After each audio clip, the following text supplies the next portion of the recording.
بسم اللہ الرحمن الرحیم۔ محترم سامعین، میں آج آپ کے سامنے امام الانبیاء صلی اللہ علیہ وسلم کا ایک بہت ہی پیارا فرمان اور پیاری حدیث ذکر کرنے لگا ہوں۔ بخاری اور مسلم شریف میں آتا ہے، جناب رسول اللہ صلی اللہ علیہ وسلم نے ہمیں اعمال میں اعتدال اپنانے کی تلقین فرمائی ہے۔ ہمیں یہ حکم دیا ہے کہ ہم اعمال میں اعتدال کے راستے کو اپنائیں، افراط اور تفریط سے دور رہیں۔ افراط مطلب یہ ہے کہ ہم بہت زیادہ حد سے آگے نہ بڑھیں، اور تفریط مطلب یہ ہے کہ ہم بہت زیادہ اس میں کمی بھی نہ کریں۔ تو وہ حدیث یہ ہے کہ حضرت عمر بن عاص رضی اللہ تعالیٰ عنہ جو مشہور صحابی ہیں، ان کے بیٹے حضرت عبداللہ بن عمر، ان کی نئی نئی شادی ہوئی۔ کچھ دنوں کے بعد حضرت عمر بن عاص نے اپنی بہو سے پوچھا کہ بہو سنائے میرا بیٹا کیسا ہے؟ تو بہو نے جواب دیا کہ ماشاءاللہ آپ کا بیٹا بہت نیک ہے، سارا دن روزہ رکھتا ہے، رات کو عبادت کرتا ہے، قیام اللیل کرتا ہے، تہجد کی نماز پڑھتا ہے۔ تو حضرت عمر بن عاص رضی اللہ تعالیٰ عنہ سمجھ گیا کہ بہو میرے بیٹے کی شکایت کر رہی ہے کہ وہ حقوق زوجیت صحیح طریقے سے ادا نہیں کرتے۔ اب حضرت عمر بن عاص رضی اللہ تعالیٰ عنہ نے جا کر نبی پاک صلی اللہ علیہ وسلم سے یہ شکایت کی کہ یا رسول اللہ، میرے بیٹے کو سمجھائیں کہ وہ تو سارا دن روزے رکھتا ہے اور ساری رات عبادت کرتا ہے۔ آپ نے حضرت عبداللہ بن عمر کو بلایا اور فرمایا عبداللہ، سنا ہے کہ تم سارا دن روزہ رکھتے ہو، رات کو اللہ تعالیٰ کی عبادت میں مصروف رہتے ہو۔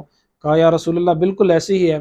تو آپ صلی اللہ علیہ وسلم نے فرمایا عبداللہ دیکھو، ایسا نہ کرو، سم و افطر، روزہ بھی رکھو افطار بھی کرو، کبھی روزہ رکھو کبھی افطار کرو۔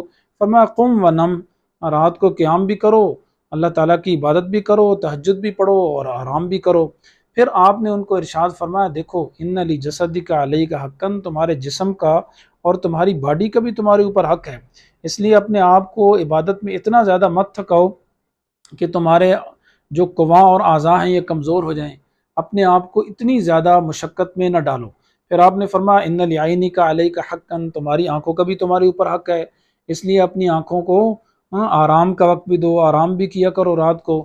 پھر فرمایا وَإِنَّ لِزَوْجِكَ عَلَيْكَ حَقًّا، آپ کی بیوی کا بھی آپ کے اوپر حق ہے، اپنی بیوی کو بھی ٹائم دو، اس کے ساتھ شباشی کرو، صحبت اور مباشرت کرو۔ تو آپ صلی اللہ علیہ وسلم نے ان کو بڑے پیارے طریقے سے سمجھایا اور فرمایا دیکھو، اگر تمہارے پاس مہمان آ جائے تو مہمان کا بھی تمہارے اوپر حق ہے، اس کو ٹائم دو، اس کے ساتھ بیٹھو، اس کے ساتھ گفتگو کرو، اسے اچھا کھانا کھلاؤ۔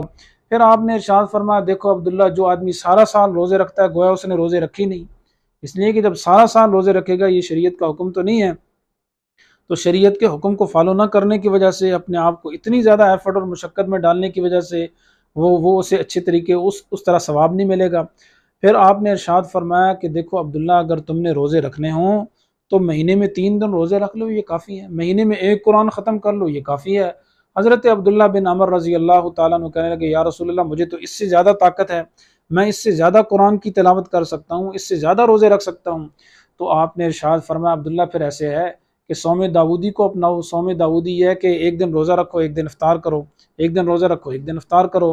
اور فرمایا اگر تم زیادہ قرآن کی تلاوت کرنا چاہتے ہو تو ہفتے میں ایک قرآن ختم کرو، مہینے میں 4 قرآن ختم کرو، لیکن اس پر زیادہ نہ کرو۔ تو دیکھیں آپ صلی اللہ علیہ وسلم نے کتنی پیاری تعلیم ارشاد فرمائی۔ واقعتاً جناب نبی پاک صلی اللہ علیہ وسلم حکیم تھے، آپ نے کتنی حکمت کے ساتھ، بصیرت، تدبر کے ساتھ حضرت عبداللہ بن عمر کو سمجھایا، بلکہ ان کی وساطت سے ساری امت کو سمجھایا کہ بھائی اعمال میں اعتدال کے راستے کو اپنانا چاہیے، افراط اور تفریط سے دور رہنا چاہیے۔